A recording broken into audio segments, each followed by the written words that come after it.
नमस्ते प्यारे 9th class के विद्यार्थी, आशा करते हैं कि आप भी अच्छे से स्टडी कर रहे होंगे। तो आज हिंदी का इससे पहले जो लेखक परिचय नहीं देखा है वो लेखक परिचय देख लेना है, ठीक है। आज इसका चैप्टर 2 को क्या करते हैं जिसका नाम है भारत का पुरातन विद्यापीठ। इसको आज पढ़ने वाले, समझ गए। इससे पहले लेखक परिचय हो गया है, अब इसको पढ़ने वाले। तो जल्दी जल्दी आप सब अपना अपना बुक निकालिए, ठीक है। अब बुक में पढ़ाएंगे और समझाएंगे, ठीक है। तो देखिए बुक में है नालंदा हमारे इतिहास में अत्यंत आकर्षण नाम है। देखिए नालंदा जो है ना वो बिहार में आकर्षण नाम है। कौन सा आकर्षण? समझ, आकर्षण मतलब क्या होता है? अपने और अट्रैक्ट करना। उसे क्या कहते हैं? नालंदा हमारे इतिहास में अत्यंत आकर्षण नाम है। क्या है? अत्यंत आकर्षण। पूछा था कि नालंदा क्या आकर्षण नाम है? अपने बिहार क्या है? अपने इतिहास जो है इतिहास का आकर्षण नाम है, समझ गए। नालंदा हमारे इतिहास में अत्यंत आकर्षण नाम है। उसके बाद देखिए जिसके चारों ओर न केवल भारतीय ज्ञान, देखिए नालंदा के चारों ओर, ये जो मान लीजिए नालंदा है,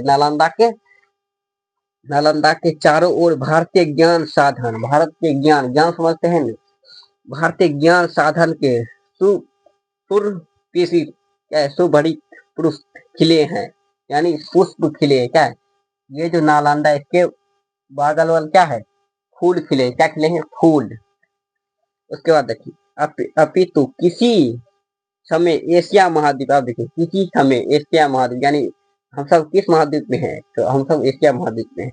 एशिया महाद्वीप के विस्तृत भूभाग के विधा संबंधी सूत्र भी उसके साथ जुड़े थे। क्या थे? उसके साथ जुड़े थे। उसके बाद देखिए उसके बाद यहाँ देखना है, जहाँ कहीं अंडरलाइन करने के लिए वहां अंडरलाइन करना है, ठीक है। तो चलिए उसके बाद है ज्ञान के क्षेत्र में देश और जाति के भेदभाव लुप्त हो गए। आप देखिए ज्ञान के क्षेत्र में क्या हो गया? जाति जाति। और उसके बाद देखिए ज्ञान के क्षेत्र में देश और जाति के भेदभाव, यानी जाति में जो भेदभाव किया जा रहा था, उस जाति में जो भेदभाव किया जा रहा था वो किसके कारण हट गया, यानी खत्म हो गया? तो वो ज्ञान के कारण। क्योंकि अब हर व्यक्ति है जो शिक्षित है वो समझता है, समझ गए। शिक्षित व्यक्ति, ज्ञान के क्षेत्र में देश और जाति के भेदभाव लुप्त हो गए, समझ गए। यहाँ तक समझ गए। उसके बाद देखिए नालंदा इसका उज्जवल दृष्टांत, क्या है? दृष्टाता था, यानी इसका जो ये जो बात है देश और जाति के भेदभाव लुप्त हो गए, इसका इसका सबूत क्या है? इसका सबूत नालंदा है। क्या है? नालंदा उज्जवल भूमि है। क्या है? नालंदा उज्जवल भूमि है, जो जो ये नालंदा बताता है। उसका प्रूफ क्या है? नालंदा है, समझ गए। अब देखिए नालंदा की वाणी एशिया महाद्वीप में पर्वत और समुद्र। अब देखिए नालंदा जो शहर है, जो भारत का पुराना विद्यापीठ, यानी भारत का पुराना विद्यापीठ नालंदा, जहाँ वो विद्यालय का खंड हुआ करता था, इतनी संग्रहालय हुआ करता था। उसके बाद देखिए नालंदा की वाणी एशिया महाद्वीप में पर्वत और समुद्र के उस पार तक, क्या है? उस पार तक फैल गई थी कि लगभग 600 वर्ष, कितने? लगभग कितने वर्ष पूछा जाएगा? लगभग कितने वर्षों तक पूछा जाएगा। जो नालंदा की वाणी एशिया महाद्वीप, क्या एशिया महाद्वीप में पर्वत और समुद्र के उस पार तक फैल गई थी, लगभग कितने कितने वर्ष तक? तो लगभग 600 वर्ष। कितने? लगभग 600 वर्ष तक फैल गई थी। लगभग कितने? 600 वर्ष तक फैल गई थी, समझ गए। चलिए हम उसके बाद देखेंगे। 600 वर्ष तक फैल गई थी। और देखिए 600 वर्ष तक फैली थी। नालंदा एशिया का चैन्य केंद्र है। चैन्य केंद्र मानिए मेन केंद्र, चैन्य केंद्र बना रहा। मगध की प्राचीन राजधानी, अब देखिए मगध का प्राचीन राजधानी वेभार 5 पर्वत के मध्य। अब देखिए मगध का राजधानी पूछा जाएगा मगध। देखिए मगध जो है, मगध का राजधानी कौन है? वेभार, यानी मगध। देखिए मगध का राजधानी कौन है? मगध का राजधानी है वेभार। क्या है? वेभार। अब इसको अंडरलाइन कर लीजिए। मगध की प्राचीन राजधानी वैभव है। क्या है? वैभार। वैभार, इसको अच्छा से अंडरलाइन कर लीजिए। उसके बाद देखिए 5 पर्वत के मध्य, देखिए 5 पर्वत के मध्य में बसी हुई गिरिवज, क्या है? गिरिवज, गिरिवज या राजगिरी, क्या है? गिरिवज या राजगिरी नामक स्थान में थी। कहा में थी? राजगिरी, यानी राजस्थान, राजगिरी राजगिरी नाम स्थान में थी। अब देखिए वर्तमान, अब देखिए वर्तमान में क्या है, वर्तमान में नालंदा उसी राजगिरी के तत्पृष्ठ कुरो के साथ मिल, क्या है, मिल उत्तर की ओर है। क्या है, अब कह रहा है जो वर्तमान में नालंदा उसी राजगिरी के तत्पथ, तत्पर यानी क्या हुआ, कुरो से 7 मील, 7 यानी जो है जो राजगिरी जो है, ये जो राजगिरी स्थान है उससे कितने कितने दूर पर है, 7 मील। कितने पूछा जाएगा, जो राजगिरी से नालंदा कितना है, तो 7 मील। कितना, 7 मील, याद रखिए 7 मील, समझ गए, इसमें लिखा है बुक में 7 मील। सबका अच्छा से अंडरलाइन कर लीजिए, बुक में तो लिखा है 7 मील। मेरे साथ देखते जाना और जहां भी अंडरलाइन होता है वहां अंडरलाइन करना है, समझ गए, तब और अच्छा से समझ में आएगा। उसके बाद देखिए, यहाँ तक पढ़ लिए हैं। उसके बाद देखिए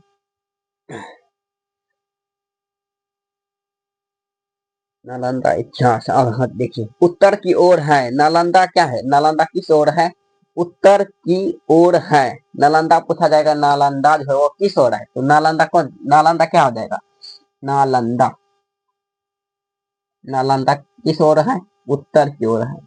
किस ओर है, उत्तर की ओर है। नालंदा किस ओर है, उत्तर की। इसको अंडरलाइन कर लीजिए, तो नालंदा किस ओर है, उत्तर की ओर।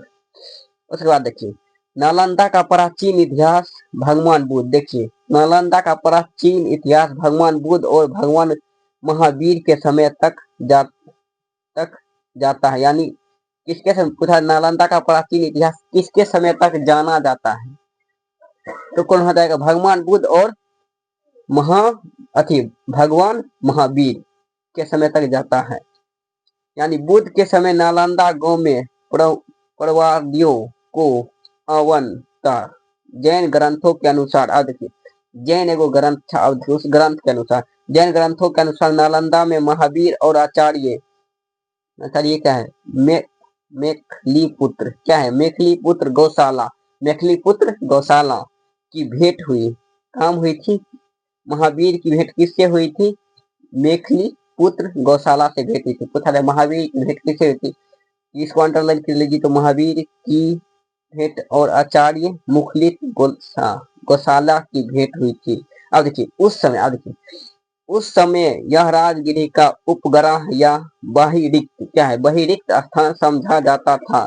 यहाँ महावीर ने 14 वर्ष वास, अब देखिए यहाँ नालंदा में कितने वर्ष तक महावीर रहा था, तो 14 वर्ष वास वर्तित किए। अब देखिए सूत्रकृतियां, अब देखिए सूत्रकृता के अनुसार नालंदा के लिए धनी नागरिक लेप ने धन्य सन्य आसन रत्न, अब देखिए आसन रत्न स्वर्ण आदि के द्वारा भगवान बुद्ध का स्वागत का पूछा जाएगा। ये जो नालंदा नालंदा का जो नागरिक था वह भगवान बुद्ध को किससे स्वागत किया, तो देखिए इसको अंडरलाइन के लिए, धन धन दिए, सैंड दिए, आसन रथ स्वर्ण, ये सबसे किसे क्या था, भगवान बुद्ध का, और स्वागत किया और उनका शिष्य बन गया। देखिए नालंदा का जो लोग था वो क्या क्या, भगवान बुद्ध का अति स्वागत किया, किससे, धन और बहुत कुछ स्वागत किया, और क्या होगा, और भगवान बुद्ध का क्या हो गया, उसका सेवक, यानी क्या हो गया, उसका सेवक यानी शिष्य बन गया। क्या हो गया, सेवक यानी शिष्य बन गया था, किसका, भगवान बुद्ध का। अब देखिए तिब्बत के विद्वान इतिहास, अब देखिए तिब्बत के विद्वान इतिहास लेखक लामा, तिब्बत के विद्वान इतिहास कौन है, लेखक लामा, क्या है, तारानाथ। अब देखिए तिब्बत के लेखक कौन है, तारानाथ, समझिए तारानाथ, इसको अंडरलाइन करिए, तो तारानाथ के अनुसार नालंदा पालितपुत्र की जन्म भूमि है। और नालंदा क्या है, पालितपुत्र की जन्म भूमि है, यानी थी है यहाँ, मतलब जो बीत गया है। उनका नेत्य अशोक के समय में, उनका नेत्य अशोक के समय, उनका नेत्य अशोक के समय में भी वहां था। राजा अशोक ने एक मंदिर बनवाकर उसे यहाँ के परिवर्तित किया। इस प्रकार यद्यपि नालंदा की प्राचीनता, नालंदा की प्राचीनता की अनुभूति बुद्ध अशोक दोनों से संबंधित है, किंतु एक विद्यालय पीठ के रूप में उसके जीवन का आरंभ लगभग गुप्त काल में हुआ था। कितने? लगभग गुप्त काल में हुआ था। अब देखिए तारानाथ, तारानाथ तारानाथ के तो भिक्षुक, अब देखिए तारानाथ क्या था? भिक्षुक नागा अर्जुन। अब देखिए भिक्षुक तारानाथ के भिक्षुक नागा अर्जुन और यागदेव। अब देखिए तारानाथ जो एक स्थान है वहां के भिक्षुक कौन है? नागा अर्जुन और आर्यदेव। इन दोनों का संबंध नालंदा से लगाया जा, देखिए पूछा जाएगा नालंदा से इन दोनों का संबंध लगाया जाता है तो वो क्या हो गया? भिक्षुक नागा अर्जुन और आर्यदेव। कौन? आर्यदेव लगाया जाता है। और यहाँ तक लिखा गया है कि आचार्य, इसके बाद क्या है? दिगनाग ने नालंदा में आकर अनेक प्रतिपक्षियों के साथ शास्त्रों का विचार किया। अनेक प्रतिपक्षियों के क्या क्या शास्त्रों का विचार किया, जिसमें सुदूर जल का नाम एक ब्रह्म, इसको अंडरलाइन कीजिए। इसके बाद सुदूर जल नाम के एक महान विद्वान अग्निय थे। अब उसके बाद है चौथी। सब अपना बुक में देखिए, समझ बुक में देखना और समझना है अच्छा से। जहां अंडरलाइन करेंगे कहेंगे करने के लिए वहां अंडरलाइन करना है, समझ गए, ताकि वो पॉइंट सीधे याद आ जाएगा। उसके बाद है चौथी सदी। अब देखिए चौथी सदी में, देखिए चौथी सदी में क्या बात है। उसके बाद है चौथी सदी में चीनी यात्री। अब देखिए चौथी सदी में कौन? चीनी यात्री फाहियान। अब देखिए चौथी सदी में कौन? चीनी यात्री फाहियान। फाहियान नालंदा पूछा जाएगा। चीनी यात्री चौथी सदी में कौन आया था? चौथी सदी में पूछा जाएगा कौन आया था? तो फाहियान। फाहियान कौन सा यात्री था? तो चीनी यात्री था। फाहियान कौन यात्री था? चीनी यात्री। और ये कब आया था? तो यानी चौथी सदी यानी 4 सदी में। कितने? चौथी सदी यानी 4 सदी में आया था। कितना? 4 सदी में आया, समझ गए। अब उसके बाद देखिए, उसके बाद उन्होंने सारिपुत्र के जन्म और देखिए सारिपुत्र के जन्म और परिनिर्माण स्थान पर निर्मित रूप के दर्शन किए, किंतु नालंदा का विशेष अभ्युदय इसके कुछ समय बाद हुआ।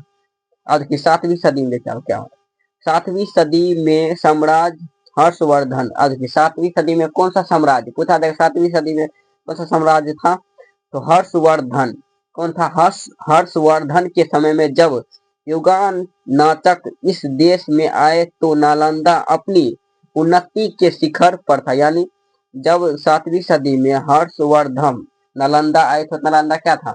यानी विकसित के सबसे ऊंची सदी। मान लीजिए नालंदा यहाँ तक विकसित हुआ है, यहाँ तक।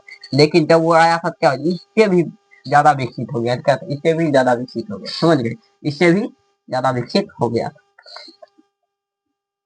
उसके बाद देखिए युगान चांद ने एक जातक की कहानी। अब देखिए युगान चांद की एक जातक की कहानी का हवाला देते हुए लिखा है कि, अब देखिए लिखा है कि नालंदा का यह नाम इसलिए पड़ा था। अब नालंदा किस लिए नाम पड़ा था उसके बारे में यहाँ चर्च किया गया है, देखिए देखते हैं।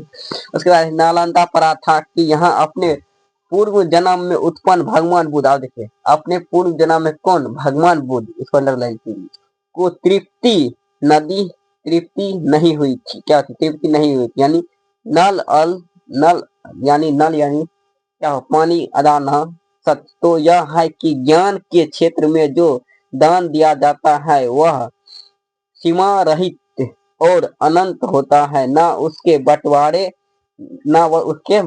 वाले को तृप्ति होती है और ना उसे देने वाले को तृप्ति मिलती है। यानी जो धन को चुराता है, यानी एक समझ लीजिए सीधा जो धन को चुराता है या जो धन को कोई दूसरे आदत से रुपया कमाता है, तो क्या उसको तृप्ति नहीं मिलती? उसके बाद आगे देखिए नालंदा विश्वविद्यालय का जन्म जनता के उदार दान से हुआ है। और देखिए नालंदा पूछा, नालंदा विश्वविद्यालय यानी नालंदा विश्वविद्यालय का जन्म किसे हुआ था? जनता के उदार। जनता यानी क्या हुआ? लोग, जिसे कहते हैं जनता। जनता हम सब हुए जो भूल जाता है। जनता के द्वारा दान से हुआ है। कहा जाता है कि इसका दान आरंभ में 500 व्यापारियों के दान से हुआ था। देखिए इसका आरंभ किससे हुआ था पूछा जाएगा? नालंदा विश्वविद्यालय में जन्मजात यानी नालंदा विश्वविद्यालय में दान का अदा कब से किससे शुरू हुआ था? तो आरंभ में 500 व्यापारी, कितने? 500, 500 समझते हैं ना, 500, 5 पर 00, 500, 500 कितने? 500 व्यापारियों के द्वारा, कितने व्यापारियों के द्वारा, समझ गए? 500 व्यापारियों के द्वारा हुआ था पहले बार नालंदा में, जब इसकी क्या दिया था? धन लिया था। उसका नालंदा क्या धन दिया था? उसके बाद व्यापारी दान से हुआ था। ये तो था, किससे दान से हुआ था? इतना 500 व्यापारी दान से हुआ था। देखिए, जिन्होंने अपने धन से भूमि खरीद कर बुद्ध को दान में दे दिया। युगांतर के समय में नालंदा विश्वविद्यालय का रूप धारण कर चुका था। वहां उस समय 6 बड़े विहार थे। 8वीं सदी, अब देखिए इसको अंदर में, 8वीं सदी के यदावर्णम, 8वीं सदी के यदावर्णम के शिलालेख में नालंदा का बड़ा वैभव वर्णन है। अब देखिए पूछा जाए नालंदा का वैभव वर्णन किसमें किया गया है? तो एक याद रखेगा, इसके ये लिखा है यश, क्या है? यशोधवर्णम, यशोधवर्णम, ये जो है ना यशोधवर्णम, इसमें नालंदा के बारे में चर्च किया गया। चर्च यानी क्या हुआ? वर्णन, वर्णन किया, किस वर्णन किया गया है? क्या कहें? वर्णन पूछा जाए नालंदा का वर्णन किसमें किया गया? यशोधवर्णम, यशोधवर्णम में। चलिए आगे बढ़ते। उसके बाद है कि शिलाखेम में नालंदा का बड़ा वैभव वर्णन किया गया। यहाँ के बिहार की, याद रखिए, यहाँ के बिहार की व्यक्तित्व के ऊंचे ऊंचे से, कितने ऊंचे ऊंचे शिखर आकाश में मेघों के छूने थे और उनके चारों ओर नीले जल से भरे। अब जल कैसा होता है? अब देखिए पृथ्वी ये जो पृथ्वी गोल है, इसको जो ऊपर से देखा जाता है, क्या हरा हरा हरा ज्यादा भाग दिखाई पड़ता है। नीले यानी नीला पानी क्या होता है? क्योंकि पृथ्वी में अधिकांश भाग में क्या है? पानी है। इसीलिए यहाँ लिखा है, चारों ओर नीले जल से भरे हुए सरोवर थे। अब देखिए ये जो नालंदा जो है ना, ये नालंदा था, इसके चारों ओर क्या था?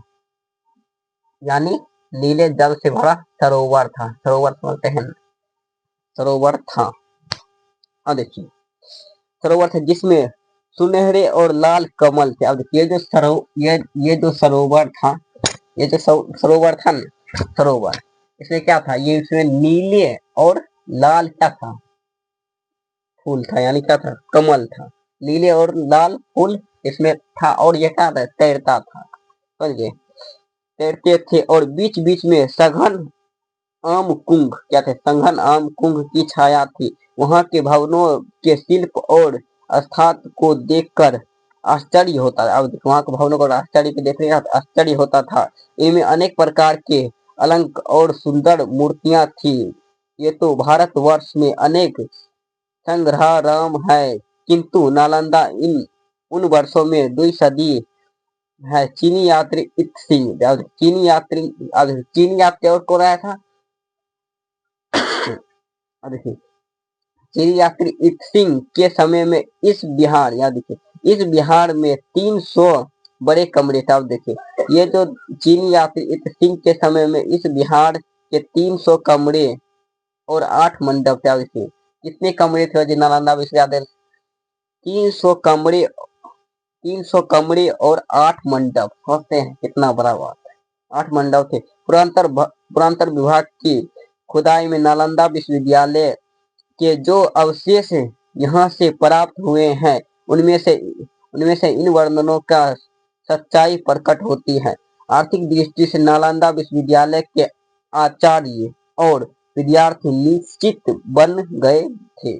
भूमि और भवनों के दान के अतिरिक्त नित्य प्रति के व्यव्य के लिए 100 गांव, अब देखिए कितना गांव? 100 गांव था।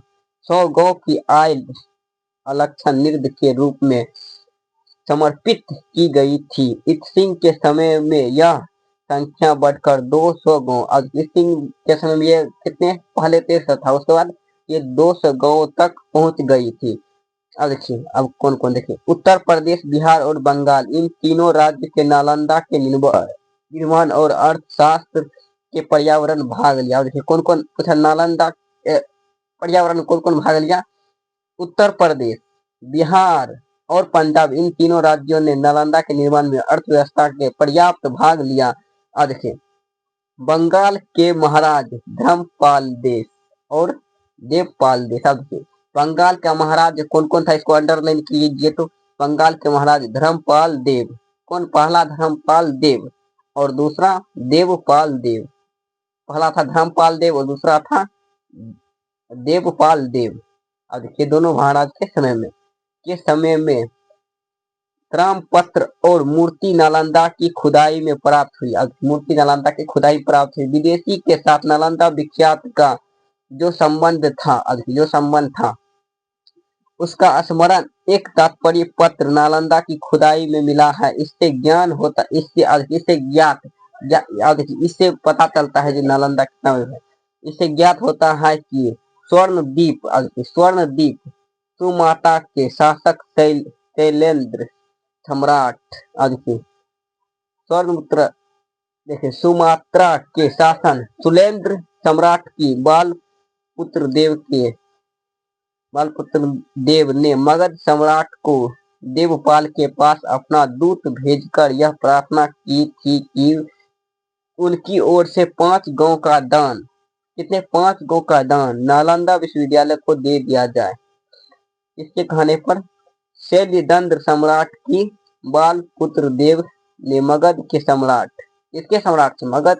से देवपाल के पास अपना दूत भेजकर यह प्रार्थना किया कि 500, देखिए ये जो है शैलदेव बालपुत्र देव के मगध के सम्राट, कौन था, मगध के सम्राट देवपाल देव के पास यह प्रार्थना किया कि नालंदा के 500 गांव का दान का नालंदा में विश्वविद्यालय को दिया। और तत्पश्चात के अनुसार नालंदा के गुण में आकृष्ट होकर, नालंदा गुण में क्या हुआ, आकृष्ट होकर यद्यपि ने सम्राट बालपुत्र ने भगवान बुद्ध के प्रति भक्ति प्रदर्शित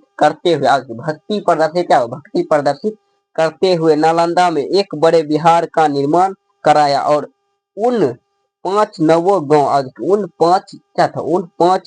गांव की आय परामर्शिता आदि ऊर्ज चातुर्य अर्थात अंतरराष्ट्रीय आय भिक्षुक संघ के चितवर भोजन चिकित्सा समझते हैं ना, जहाँ हॉस्पिटल कहा जाता है, स्यान सन आदि वैभ्य धार्मिक ग्रंथों में प्रतिलिपि एवं बिहार की टूट फूट की मरम्मत आदि के लिए खर्च की जाती है। यह तो संयोग से बचा हुआ एक उदाहरण है जो विदेशों में फैली हुई नालंदा की अमिट छाप हमारे सामने रखा है।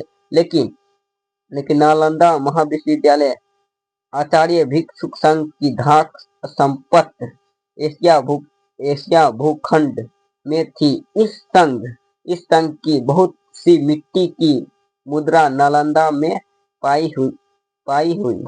अब नालंदा का शिक्षा क्रम बड़ी व्यवहारिक बुद्धि से तैयार किया जाता है। इसे पढ़कर विद्यार्थी, अब बता है सिर्फ एक पेज, इसको पढ़ेंगे इसके बाद हो गया।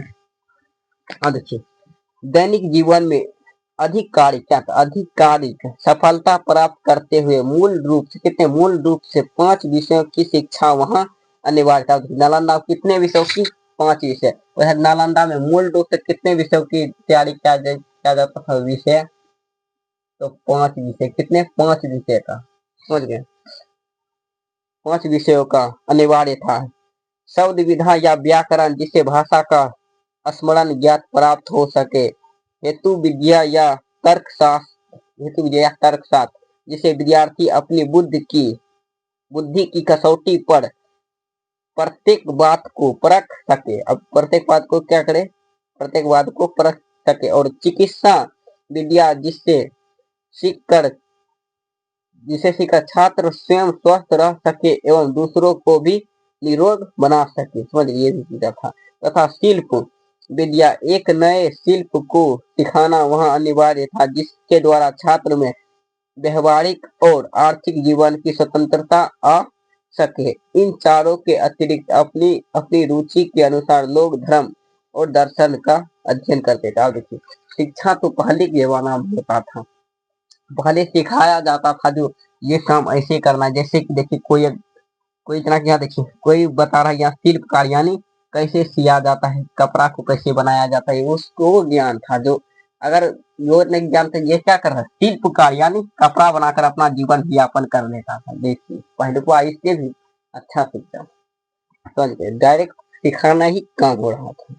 देखिए डायरेक्ट डॉक्टर यानी डायरेक्ट बच्चे से ही इसको बताया जाता था कि ये आयुर्वेद देना है, इससे ये ठीक होगा, समझ गए। देखिए पहले के जमाना में कितना था। के अनुसार धर्म और दर्शन का अध्ययन करते हैं, ये पढ़ लिए। चलिए तो आगे बढ़ते हैं। अब देखिए आचार्य शीलभद्र, अब देखिए कौन है आचार्य शीलभद्र। देखिए आचार्य शीलभद्र योग दर्शक के उस समय के सबसे बड़े विद्वान थे। अब देखिए पूछा जाएगा योग दर्शन के सबसे बड़े विद्वान कौन थे। शीलभद्र योग शास्त्र, शीलभद्र योग शास्त्र पूछा जाएगा योग शास्त्र के सबसे सबसे विद्वान कौन थे। अब देखिए योग शास्त्र यानी जो योग्य करता है वो उसमें कौन सबसे सबसे क्या थे, आचार्य शीलभद्र योग के सबसे बड़े विद्वान थे। सब पूछा जाएगा योग योग शास्त्र जो है उसके सबसे बड़े विद्वान कौन है, तो बताइएगा शीलभद्र योग शास्त्र। ये ऑब्जेक्टिव अति सब्जेक्टिव में भी पूछा जाता है, शीलभद्र योग शास्त्र समझ गए के बड़े विद्वान माने जाते हैं। उनमें पहले धर्मपाल इस संस्था के प्रसिद्ध कुलपति थे। अब देखिए इस संस्था के कौन प्रसिद्ध थे, धर्मकलपाद कुलपति थे। और अब देखिए शिलभद्रा ज्ञानचंद्र प्रभामित्र स्त्रीमती गुणमती आदि अन्य आचार्य युगा क्या है युवान चांग के समकालीन, किसके समकालीन, युवान चांग के समकालीन थे। जिस समय युवान चांग अपने देश चीन को लौट गया। अब अपने देश चीन को युवान पूछा था, युवान चांग कहाँ का था, चीन का था। अपने देश चीन लौट गए और उस समय भी अपने भारतीय मित्रों के साथ अपने भारतीय मित्रों के साथ उनका वैसा ही घनिष्ठ संबंध बना रहा।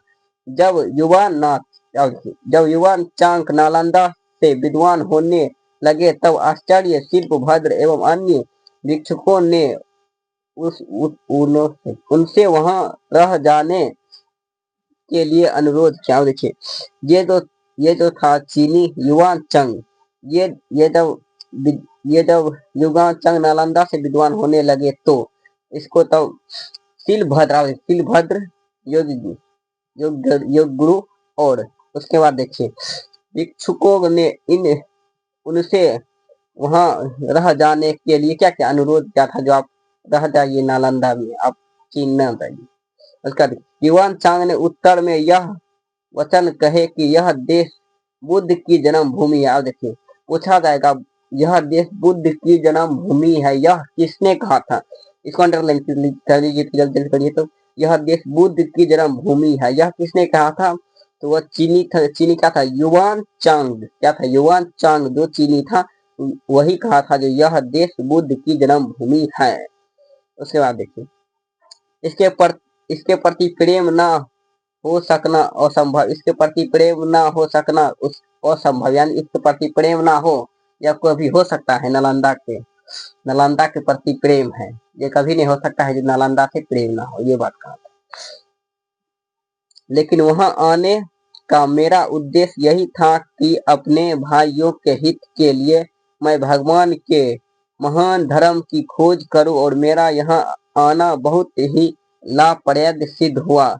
सब यहाँ से वापस जाकर मेरी इच्छा है कि जो मैंने पढ़ा सुना है उसे दूसरे के हितों बताऊं और अनुवाद रूप में लाऊं, जिसके फलस्वरूप अन्य मनुष्य आपके प्रति उसी प्रकार कीर्ति हो सके और जिस प्रकार मैं हूँ कीर्ति। समझिए यानी कीर्ति मतलब ये अच्छी बात का मतलब ये जो है ना चीनी यात्री कौन था, युवान चांग, ये पूरे पूरे पूरे विश्व में ये बात फैलाना चाहता था जो नालंदा एक बहुत अच्छा और बहुत बड़ा विश्वविद्यालय है, इसमें बहुत अच्छे से पढ़ाया जाता है, यानी इसके बारे में बताया जाता है, यानी एक तरफ से पढ़ता यानी अच्छा से बताया, क्योंकि यहाँ बहुत अच्छे से किया जाता था सब कुछ। यही बात, क्योंकि इससे जो ज्ञान मिला था वो और जगह भी देखिए, मान लीजिए यहाँ ज्ञान लिया, ये जो पूरा जगह ज्ञान देगा तो सभी क्या होगा, इसका ज्ञान भी क्या हो जाएगा, फैल जाएगा, जिससे क्या होगा, जिससे और भी विकसित होगा लोग। समझ गए। और पढ़ते हैं। हो सके जिस प्रकार मैं हूँ।